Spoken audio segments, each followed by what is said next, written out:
거기라고 하는 나라를 의미하는 건 아니지만 오신 분들도 있고 못 오신 분들도 있지만 함께 참석해서 손을 다쳤는데도 투혼으로 이렇게 하신 권사님, 그리고 먹을 것들로 섬겨주신 여러 손길들, 그리고 함께 김장해가며 하는 일들 속에서 진짜 참 기쁘고 즐거운 시간을 보냈습니다. 한 해 동안 먹을 김치를 담은 시간이었는데 저 개인적으로는 한 해 동안 꺼냈어도 정말 모자라지 않을 그런 행복을 담는 시간이었다 생각이 들어가지고 김장 끝나고 한동안 너무 배가 불러서, 마음의 배가 불러서 설교 준비를 다시 하는 데까지 시간이 좀 걸렸어요. 너무 좋더라고요. 오늘 그 은혜가 예수님께서 왜 가장 일상적으로 먹는 곳에, 먹는 일에 새로운 언약을 그렇게 집어 넣으셨는지를 이해할 수 있는 시간이었는데요. 우리 교회가 김장하는 것만큼만 해도 뭐든 감당할 수 있겠다 하는 생각이 드는 그런 귀한 시간이었습니다. 한 개인이 어딘가에 입사하거나 취업하려고 한다면 이력서가 필요하겠죠. 지원자는 자기가 회사에서 찾는 인재라는 것을 적극적으로 그 이력서를 통해서 알려야지 아마 좋은 결과가 있을 것입니다. 이력서와 관련해서 그 실무 경험이 많은 한 헤드헌터가 되게 흥미로운 조언을 하는 것을 제가 잠깐 보게 됐는데요. 이렇게 이야기를 하더라고요. 혹시 당신의 이력서도 생얼로 면접 보러 가시나요? 라고 그렇게 이야기를 하면서 조언을 해주는 대목이 있었습니다. 말 그대로죠. 화장하지 않고 민낯으로 그 이력서가 회사에 가고 회사라고 하는 새로운 인연을 만나느냐라고 하는 것들을 도전하고 싶었던 거죠. 이력서는 회사를 만나는 첫 단계, 자신을 가장 먼저 보여주는 얼굴인데 소개팅 앞두고 꾸미는 것처럼 그렇게 거짓을 꾸며내는 일은 안 되지만 적어도 최대한 자기의 매력을 어필하기 위해서 메이크업, 화장이 필요하지 않겠느냐라고 얘기를 하는 대목이었어요. 오늘 읽으신 고린도후서 11장 이야기는요, 수많은 서류 중에서 사도 바울이 자신의 가치를 입증하기 위해서, 어필하기 위해서 어떻게 자기를 드러내는지 하는 이력서, 사도 바울의 이력서와 관련된 이야기가 본문 이야기입니다. 고린도 후서에는요, 고린도 전서와 같이 고린도 교회에 보내는 편지죠. 근데 그 전서와 후서를 비교할 때 후서의 두드러지는 특징은 다소 감정적이라는 거예요. 고린도 전서에서는 그 문제들을 해결해 가는 데 있어서 나름 냉정하고 그리고 좀 문제 해결에 맞게끔 이성적이라고 한다면 고린도 후서는 감정적이라는 거죠. 왜 그런가? 사도 바울이 자기의 사도 직분에 의심을 받는 상황에서 자기의 직분을 변호해야 했기 때문에 사도의 신상에 대한 이야기가 많이 나오고 그리고 다소 감정적으로 그렇게 표출이 되는 것을 우리가 볼 수가 있습니다. 10장부터 13장 3장이지만 사실은 고린도 후서의 중심이라고 말해도 무방할 만큼 고린도 후서의 메시지의 중심은 사도직 변호하는 데 있습니다. 사도로 활동할 때마다 바울을 괴롭힌 것이 있었으니 그거는 바로 예수님을 한 번도 대면해 보지 못한 사도라는 거예요. 우리가 사도라고 한다면 사도 베드로, 사도 요한, 이 사람들을 보면 다 예수님의 공생애 때 부름을 받고 예수님과 함께 동거동락하면서 그 사도로서 세워진 사람들입니다. 근데 사도 바울은요, 그때 없었잖아요. 그때가 아니라 교회에 다니는 교인들을 박해하려고 가장 중심됐던, 그 당시 가장 활발했던 도시였던 그 시리아의 다마스쿠스의 길을 가다가 호련히 부활하신 예수님을 만나면서 그가 사도로 부름받게 되거든요. 육신적으로는 한 번도 대면해 본 적이 없는 거예요. 그게 바로 사도 바울이라고 할 때 네가 어떻게 사도냐, 예수님 너 한 번도 못 봤는데 어떻게 사도냐 라고 하면서 꼬리표처럼 사도 바울을 자기의 사역을 하는 현장마다 그 대적자들이 괴롭히면서 했던 얘기, 그것이 바로 사도직에 대한 의심이었습니다. 그래서 그 직분의 타당성을 의심받고 있던 상황에서 사도 바울이 자기를 증명할 방법으로 오늘 자신의 삶의 이력서를 꺼내 드는 장면인데요, 오늘 21절 후반절에 보시면 이렇게 이야기를 합니다. 그러나 누가 무슨 일에 담대하면 어리석은 말이나마 나도 담대하리라. 좀 더 알기 쉽게 이야기하자면, 누가 감히 자랑하려고 한다면 나도 감히 자랑해 보겠습니다, 이런 말입니다. 경쟁자들이 자신은 정당하다라고 하면서 자기의 정당성을 자랑하는 것으로 어떤 것들을 내세웠느냐, 그게 바로 22절에 들어있죠. 22절을 보면 경쟁자들이 내세웠던 자신의 이력서들을 비춰주고 있는데요, 그들이 히브리인이냐, 그들이 이스라엘인이냐, 그들이 아브라함의 후손이냐 라고 그렇게 얘기를 할 때 그들은 뭐를 강조했는지 아시겠죠? 내가 히브리인이다, 나는 이스라엘 사람이다, 나는 아브라함의 혈통에 있는 유대인이다 라고 하는 것을 얘기하고 있어요. 근데 그 다음에 보시면 그들이 그리스도의 일꾼이냐 이렇게 이야기를 하죠. 쉽게 얘기하면 지금 이 이력서를 받고 있는, 지원을 받고 있는, 사람을 뽑고 있는 자리에서는 누구를 뽑고 있느냐? 그리스도의 일꾼을 뽑고 있다는 거예요. 그리스도의 일꾼을 뽑고 있는데 하나같이 그들이 제시한 자신을 어필하는 이력서에는 히브리인이다, 이스라엘인이다, 그리고 아브라함의 후손이다 라는 것을 지금 증명해내고 있는 것이죠. 근데 이런 것들을 잘 살펴보시면 어떻습니까? 다 태어날 때 받는 것들이죠. 어떤 노력이 들어가는 것이 아닙니다. 혈통이잖아요. 날 때부터 주어진 것, 그것들이 바로 이런 인종적인 배경, 이스라엘인, 히브리인, 아브라함의 혈통을 어떻게 노력으로 얻을 수 있겠습니까?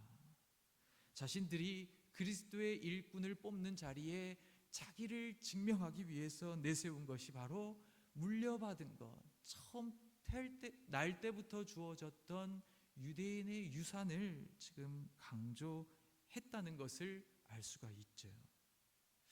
물론 오늘날은 이렇게 얘기하면 당연히 타고난 것보다도 더 중요한 것은 그 사람이 어떻게 노력했는지를 이력에서 보는 것이 중요하죠 라고 얘기하는 것이 당연한 것처럼 보이겠지만, 사실은 이건 잘못된 것은 아니고 당시 세상에서 하던 자신을 증명하는 방법이고, 자기의 명성, 자기의 고귀함은 모든 사람들이 다 혈통에서부터 난다고 생각했기 때문에 그렇게 증명하는 것이 그 당시의 방식이었던 것은 사실입니다. 일반적인 방식이었어요. 그렇지만 오늘 사도 바울은 이것들을 어떻게 이야기해 가는가, 그거를 우리가 살펴봐야겠죠. 나는 히브리인입니다. 나는 이스라엘인입니다. 아브라함의 후손입니다. 실제로 제가 그런 분을 만나뵌 적이 있는데, 이 목사님인데 자기가 유대인이 되기 위해서 그 이스라엘 여자와 결혼하겠다고 하시는 목사님을 제가 본 적이 있어요. 그렇게 결혼을 해서 어떻게 해서든 그 유대인과의 끈을 만들어 보겠다고 하던 진짜 그런 분이 있었는데요. 오늘 이 히브리인이라고 하는 이스라엘 아브라함의 후손이다라고 하는 이 얘기 속에는 노력으로는 극복할 수 없는 문제들을 자기의 이력서에 기록해 놓았습니다. 근데 사도 바울이 그러면 이런 타고난 것을 타고나지 못해서 지금 자기의 직분이 위협받고 있는 것인가? 22절을 다시 읽어보시면 오늘 이 22절을 이끌어가는 문장의 구조를 한번 잘 보십시오. 그들이 히브리인이냐? 나도 그러하다.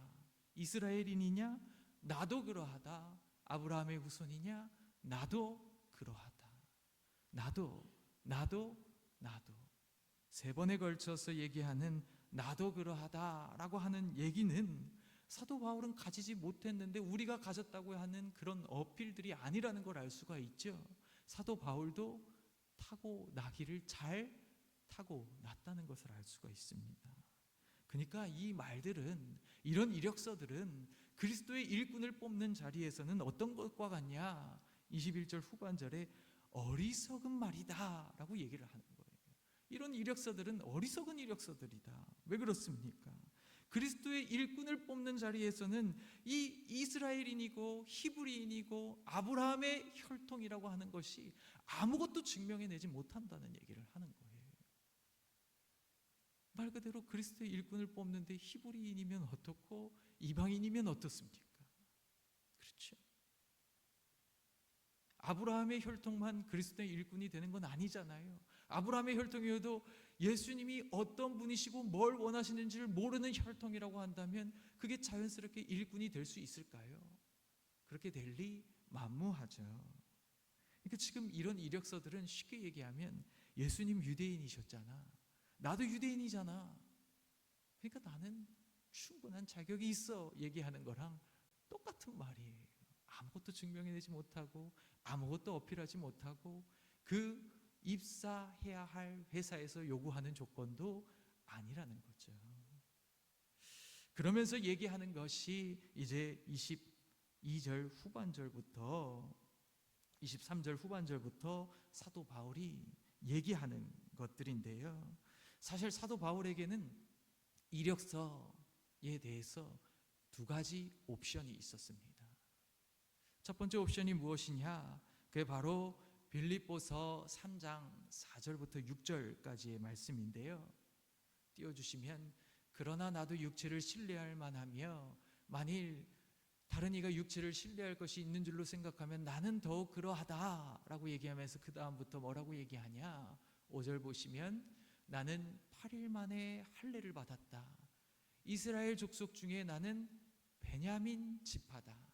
히브리인 중에 히브리인이고 율법으로는 바리새인이다.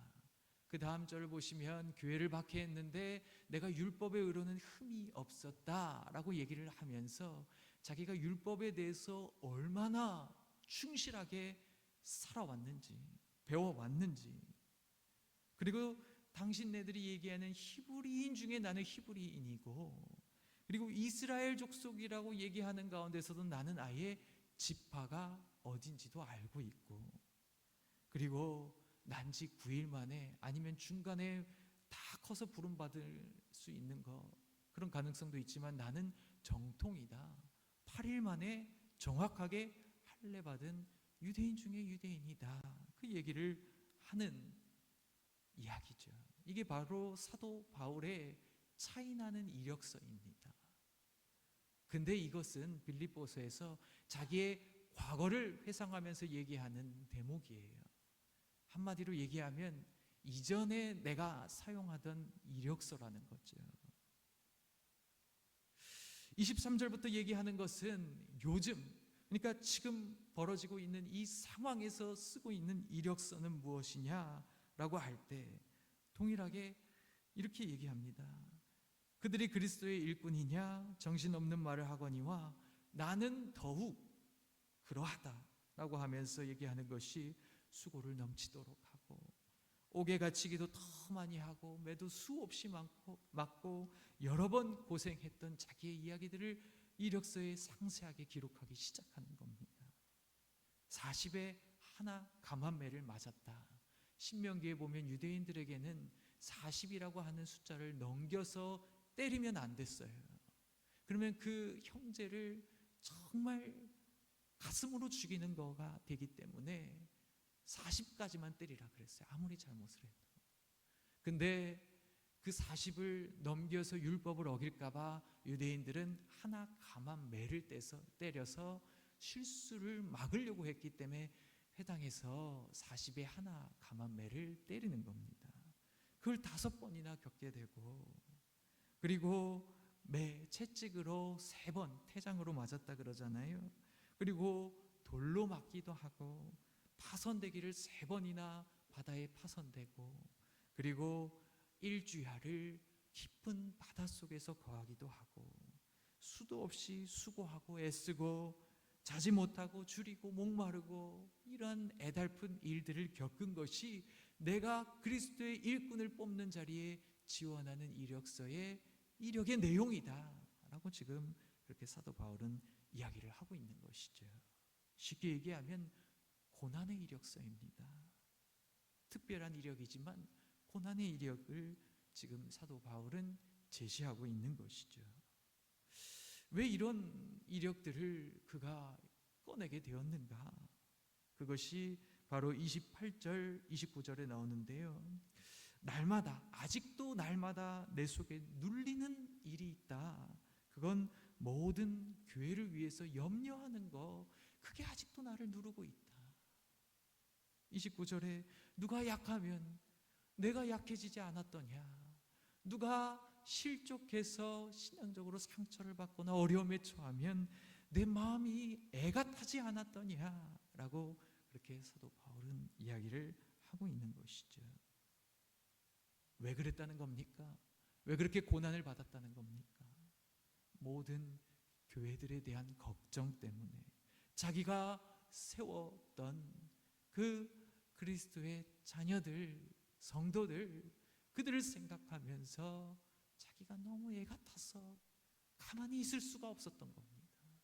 그러다가 겪었던 일들이 다 하나같이 자기 삶의 상처로 자리매김하게 된 것들이죠.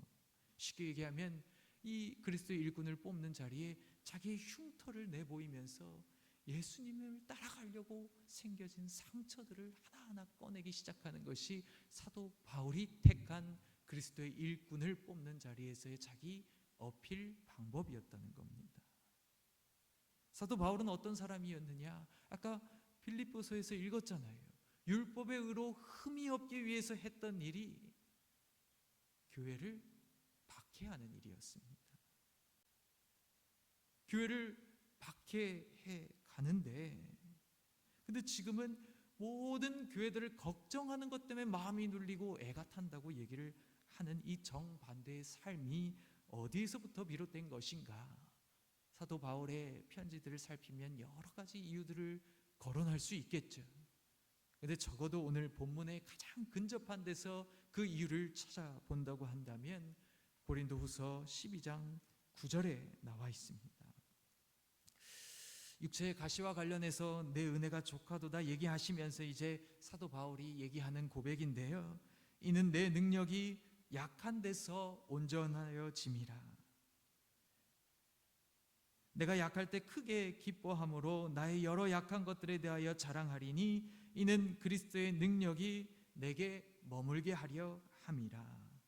그러므로 내가 그리스도를 위하여 약한 것들, 능욕, 궁핍, 박해, 공고를 기뻐하노니 이는 내가 약한 그때에 강함이다 라고 그렇게 고백하고 있잖아요. 무슨 이야기입니까? 자기를 정반대의 삶으로 옮겨놓는 그런 전환점에는 진정히 강한 것이 무엇인가에 대한 생각이 바뀐 데서 온 것입니다. 어떤 것이 진짜 강한 것이냐, 어떤 것이 어필해야 할 나의 자랑이겠느냐라고 물어볼 때 사도 바울은 약한 거라고 얘기를 하잖아요. 그렇죠. 약할 때 왜 그것이 강함이 되는 것입니까? 약할 때 자기가 온전해진다는 거예요. 자기가 강할 때보다 약할 때 온전해지는 이유는 그리스도의 능력이 내게 머물게 되기 때문에 그렇습니다. 우리가 힘이 있을 때는 사실 주님을 잘 찾지 않는 것이 우리의 습성이죠. 근데 우리가 연약하고 우리가 힘들고 우리 선에서 해결되지 않을 때는 주님을 찾을 수밖에 없는 것이 인생의 자리입니다. 근데 사도 바울은 내가 약할 때 자기가 육체의 가시를 없애달라고 그렇게 기도를 했는데도 그걸로 족하다 하면서 들어주시지 않았지만, 내가 그럴 때에 그 육체의 가시가 나에게 방해가 되면서도 나를 가장 온전하게 만드는 기제가 되니까 그게 나를 가장 강하게 만드는 요소였다는 거죠. 약한 것들, 능욕, 궁핍, 박해, 공고를 왜 기뻐하는 것입니까? 이건 다 연약한 것들이고 세상의 이력으로는 쓸모없는 것들입니다. 근데 왜 이런 것들을 기뻐하느냐? 이런 것들을 통해서 자기 몸에 흉터 나지만 그 흉터를 보면서 뭘 생각하게 되는 거예요? 그리스도의 흔적이 내 몸에 새겨지게 됐다라고 사도 바울은 여기게 되는 거예요. 스티그마타라고 해서 그 가문의 인장을 새길 때 새기는, 당시에는 종에게 자기 가문의 인장을 지져서 새겨놨잖아요. 그렇죠? 내 몸에 예수님 거라고 하는 그런 지문들이 흉터로 새겨져 있다는 거예요. 내 몸을 봐, 예수님이 함께하고 예수님 거라고 하는 이런 증거들이 여기 넘쳐나잖아 라고 하는 것들이 연약한 목록들, 고난받고 괴롭게 일했던 목록들 속에 들어있는 거라는 거죠. 그래서 사도 바울은 약한 것들이라고 여겨지는 것들을 자랑을 하게 되는 겁니다. 이건 사도 바울도 알아요. 자기도 이전엔 이런 것들을 자랑하지 않는 사람이었잖아요. 그래서 이거는 정신없는 말이라는 것을 본인도 누구보다 잘 알지만, 근데 아이러니하게도 그리스도의 일꾼을 뽑는 자리에서는 이게 바로 맞춤형 이력서였다라는 거죠. 어떤 한 목사님이 김장과 관련해서 이런 이야기를 하더라고요. 인생도 겉절이 인생이 되면 안 되고 이렇게 푹 깊이 익은 김장김치와 같은 인생이 돼야 된다라고 하는 이야기를 하시더라고요. 왜 그러느냐? 배추를 보니까 배추가 땅에 뽑히면서 한 번 죽고, 그렇게 동강이 나면서 또 한 번 죽고, 소금에 절여지고, 매운 고춧가루로 맞고, 그리고 또 짠 젓갈에 버무려지고 이러면서 아주 괴롭힘을 한참 당하다가 다시 장독에 담겨서 이제 아예 죽는다는 거예요. 근데 그렇게 죽음을 맞이하고 나니까 비로소 맛이 깊이 밴 김장 김치가 되더라. 우리 인생도 그리스도인도 이래야 되는데, 자기의 자아가 죽고 또 버무려지고 매운 고춧가루 맞고 이러면서 죽어서 참된 생명을 드러내고 참된 향기를 드러내는 그런 인생들이 되어야지 않겠느냐라고 하는 칼럼을 읽은 적이 있어요. 여러분, 이 사도 바울의 이력들, 우리의 삶의 이력들과 비교해 볼 줄 알아야 합니다. 이게 우리가 무조건 고난받자 이 얘기가 아니에요. 고난이 무조건 그게 맞다라는 얘기를 하지는 않습니다. 그리스도와 관계없는 고난이 어찌 그리스도의 고난이라고 얘기할 수 있겠습니까? 무조건 고난 받는다고 해서 그게 다 좋은 건 아니고, 여기에서 얘기하고 싶은, 고난을 통해서 얘기하고 싶은 바는 뭐냐? 어떻게 해서든 예수님을, 그리고 예수님의 뜻을 내 삶에 반영하려고 애썼던 그 삶의 족적, 그것이 바로 고난으로 드러나게 됐는데 그게 나의 자랑거리라는 거, 그 얘기를 지금 하고 있는 거잖아요. 나는 내가 써내려가고 있는 나의 삶의 이력에 어디에 지금 강조점이 들어있는 이력서인가를 오늘 본문을 통해서 거울로 삼아 살펴보셔야 됩니다. 보통은 거꾸로 가는 경우가 많은데요, 주님을 열심히 섬기고 믿고 이렇게 해서 얻은 능력과 명성과 그런 것들을 가지고 오히려 나쁜 데 활용하고 쓰고 망가지는 경우, 그렇습니다. 자기 세상적인 지위를 높이기 위해서 예수 그리스도를 이용하는 거죠. 이렇게 거꾸로 가면 안 되는 겁니다. 우리 인생은 김장김치와 같이 그 순서가, 비록 지금은 내가 그리스도와 합하여, 아니 예수님이 내 삶에 많이 반영되는 것 같지 않지만, 적어도 내가 가면 갈수록 더 깊어지고 맞들어가고 예수 그리스도와 더 가까워지고, 어떻게 해서든 예수님이 나의 삶에 머물게 하기를 원해서 살아가는 인생이 된다, 그건 오케이죠. 근데 그것들로 해서 얻은 명성으로 이제 정반대의 길을 간다, 너무나도 잘못된 일입니다. 그렇죠? 나는 나의 이력서를 써가면서 점점 맛이 들어가는 이력서를 써야 내려가야 할 텐데, 갈수록 주님과 멀어지는 이력서를 쓰면 되겠습니까? 안 되겠습니까? 안 되죠. 오늘 이 말씀을 통해서 과거의 문제가 중요한 것보다는 나의 삶이, 앞으로의 방향성이 어디를 향해 가는 이력이 내 이력이 되는 것인가 라는 것을 고민하시면서, 사도 바울이 우리에게 먼저 걸어간 신앙의 선배로서 조언해 주잖아요. 뭐라고요? 어떻게 해서든 그리스도가 머무는 인생, 머무는 이력들, 그게 자랑거리지, 내가 타고난 거, 내가 이전에 가졌던 거, 그걸로는 그리스도 일꾼 뽑는데 아무런 증명도 해낼 수 없는 것들입니다 라고 얘기해 주잖아요. 그렇죠?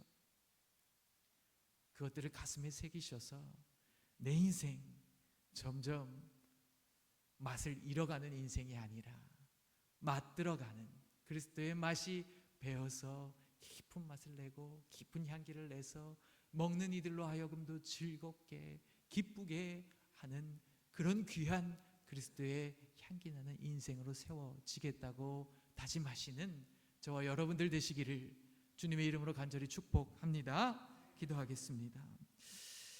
은혜가 많으신 아버지 하나님, 감사합니다. 오늘 말씀을 통해서 우리의 삶의 방향을 점검하게 하시고, 내 삶에 진정으로 자랑해야 할 것과 진정으로 소망하고 꿈꾸며 적어가야 할 내 이력이 어떤 것인지 다시 한번 잘 살피게 하셔서 그리스도가 거하는 인생, 그리스도의 향기가 배어나는 아름다운 인생으로 세워질 수 있도록 주님 축복해 주옵소서. 감사드리고 거룩하신 예수님의 이름으로 간절히 기도합니다. 아멘.